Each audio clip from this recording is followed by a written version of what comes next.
It's R&R in the morning, a Friday edition. We made it. Congratulations to you. Let's get to work. It's the last day before the holiday. We welcome on to the show, as always, on Fridays, your head coach of the playoff-bound Dallas Cowboys, Mike McCarthy. Morning, Coach. How's your Friday? It's going well, R&R. Merry Christmas. Merry Christmas, Coach. Same to you, Coach. Yeah, I'm not a coach. I'm a Texan through and through, man. I'm not built for this. It's about 20 here, and so I can't imagine trying to tackle Jalen Hurts or anybody else in this weather. But y'all will be in nice 75-degree weather. Well, I'm curious, Coach. Any advice to us? I mean, how do we handle this? I ain't seen 16 around here, and the last time we did, I damn near died. Any advice for the warm-blooded types? Yeah, stay close as you can to the fireplace and make sure those faucets are dripping. That's right. Tough news, Coach. I don't have water already. It's already froze over. Oh man. Wow. All right. So today's Saturday in your world, Coach. So what's your day look like? Well, I mean, we'll have our normal meeting structure, and then we have our practice. We call it a launch practice, and our guys have actually done a phenomenal job with that. Just as far as not launching your neurological clock, within 24, 36 hours of the game. So it's kind of a track and field concept that works out very well for us. And then we have a team meeting that'll follow lunch, and then we have a big chapel ceremony, a Christmas chapel that we're all looking forward to. And then the players will be home for the evening. Coaches, I know he tweeted he's okay, but Sam Williams, everything good there? Yes, everything with Sam is, obviously, fortunately, he everything's fine from the information that I have. So yeah, that's a scary call to get. Yeah, that's not a phone call you definitely want to get. As we stay on injuries, Trayvon Diggs, what's the expectations for him today? Really, I haven't seen the trainer this morning yet, and I think clearly, there'll be a check-in. I mean, this is day 2 of this this virus that's going around, and so with the other guys have had it, this has been the toughest day. So we'll see with Trayvon. We'll see where he is today. Coach, I know we've talked about this before, but again, we have to bring it up again as far as how do you balance your stay healthy versus stay fresh? Is it momentum you're looking for? Is it just staying healthy? How do you balance this as a head coach? Well, I mean, momentum is such a vital part of success. I think we all recognize that. You have obviously in-game momentum that's part of the ebb and flow of each and every contest. But also the momentum is has a number of parts to it. The momentum of staying in sync and with your preparation both on the field and off the field. That's part of it. And but at the end of the day, just go back to the start of the show. It's all about health. So I mean, you want to be as healthy as you can going into the playoffs. I mean, just in a philosophical sense. But where we are as a football team, we have some I don't want to say moving parts, but we have some things on defense, because of injury that we need to make sure we go out and win this game, do everything we can, and hopefully we can just stay free of the injury bug that's kind of bit us and get the continuity of playing in the same defensive personnel lineups for the next couple of weeks going into the playoffs, and then no different with our you could put our offensive line also in that category. So continuity to me is a critical part of these next three weeks. But obviously the focus is on beating Philadelphia tomorrow. So we're ready to go. We've had a really a good week of prep, and it was a quick week. But this is a game that it's everybody's looking forward to. It's a division game, and and obviously it's important part of our journey. So but we just want to get the continuity back that we had rolling here a few weeks back. AA Best Bail Bonds brings them to you. He's Mike McCarthy, head coach of the Dallas Cowboys here on San Antonio Sports Star. Speaking of continuity, right tackle, grade what you saw last week, and how do you feel heading through the last couple of weeks?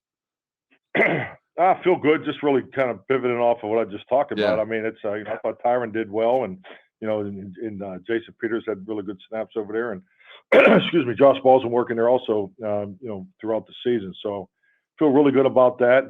Tyron will start, this tomorrow. I keep wanting to say this weekend, tomorrow against Philadelphia. So we'll just build off of what he did last week with, as far as his reps.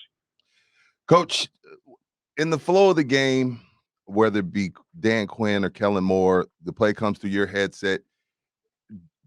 I guess being a leader, you put guys in position to do their job. Do you have of course you have the authority, but do you just say, hey, you know what, let's roll with what you called and we'll talk about it Monday? Or do you say, no, you know what, I'll call timeout and let's talk about this. I don't know if I agree with this totally. Obviously, I'm talking about the third and 10 play. I'm just asking, like, how does that work in your world? Well, the biggest thing is, particularly at the end of the game, you get to end the game situations or fourth down situations. It's not, you don't go to third down and go, okay, whoa, it's fourth down. Let's think about going for it. I mean, you're talking about those things. Actually, when I get done with these interviews, I go into a coordinators meeting today, and we'll go through everything we did all week: offense, defense, and special teams. So a lot of those decisions are going to be made as far as which way you want to tilt, the approach to the game. Now, as we're all just sitting here right now, things change throughout the course of a game. So, and that's why I talk about ebb and flow. What does the ebb and flow of the game tell you? Is it because it's part of the conversation? It's not the whole conversation. So, when you get into a 4-minute situation right there, obviously we need one first down to win the game. We call it a no moss situation. So the players know, and it's just part of our training. It's part of our playbook of game management. They know that a first down, stay in bounds, and the game's over. So we were in a no moss situation, and through my direction, we were going for the win, because I didn't want to play conservative and run it 3 times, and right. And part of our challenge was, our first down call was just, it was not what was needed there, right. And and put us in second and long, and then obviously made the third down a lot longer. You obviously like to run the ball twice, and if you get three yards, I mean the goal is always 4 yards per carry when you run the ball, but situationally in the red zone in 4 minute, 3 yards is really a win, because if you can get 2 3-yard runs there, now you're sitting there third and 4. That's a winnable, that's a winnable third down. Definitely tilts towards the offense there. So that was a thought process. We were in a no moss situation, where the offense was going to give a chance, the opportunity to go win the game right there. Start the bus. No moss. Let's get the hell out of here. He is head coach of the Dallas Cowboys. Hey, I appreciate it too. You know where no moss come from? I'm going to test your boxing history. That would be Roberto Duran against Sugar Ray Leonard. I believe that might have been Montreal, or was that? You know what, Coach Duran swears he didn't say that. Oh, he said he swears he didn't. I know. Yeah. Hey, I believe him. Whatever he says, I believe him. No doubt. Man, appreciate the boxing reference, Coach McCarthy. Looking forward to the game tomorrow. How much do you base the last game you saw them, also knowing you might see them again and you got a switched out quarterback? I mean, as you prepare for tomorrow, what are your expectations? You're going to see a lot of the running game, and will you take film from Gardner and Jacksonville? I mean, how do you prepare for this? Well, we played against Gardner last year, the last game of the year. Obviously, we have some people that work with him in the past, so you feel like you have a very good profile and breakdown of him as a quarterback, but obviously he's running that system, and how will they best utilize him in that system? That's really where our focus is. But we're focused on winning the game. And it's no different for them. We're still lining up, and there's still a first seed to play for. So that's just really our approach. Coach, what's the most Pro Bowlers you ever had? You had 7. Congratulations on that, especially to Turpin. I mean, he's no bigger than anybody else, but he tweeting, it brought tears to his eyes. What's the most Pro Bowlers you've ever had on one team? RJ, I think this is it. I've never kept track, but I think 7 might be the highest I've ever been a part of them. That's impressive to see your players recognized like that. Obviously it always starts with team success to get to the multiple level of Pro Bowlers, but it's been nice to see this team grow. Because we are the 3rd youngest team in the league, but it's really been nice to see this team grow the last 3 years. And definitely the Pro Bowl selections from year 1 to year 2 now to year 3 have definitely been on on the rise. So just very, very proud of our players. Absolutely. Coach, the one thing and I'm not saying that just because you're here, is Dak. I feel like Dak's best attribute is he has a really, really bad case of amnesia, and he really doesn't let things get down. Talk about how Dak has handled adversity since you've been his head coach. The one thing you learn as a young coach in this league, there's two positions that you got to have amnesia, and it's playing corner and playing quarterback, because you just your exposure to big play opportunities is higher than other positions. So, and he definitely has that, but it's his discipline to stay after the process of the game, and it's just like anything at that position.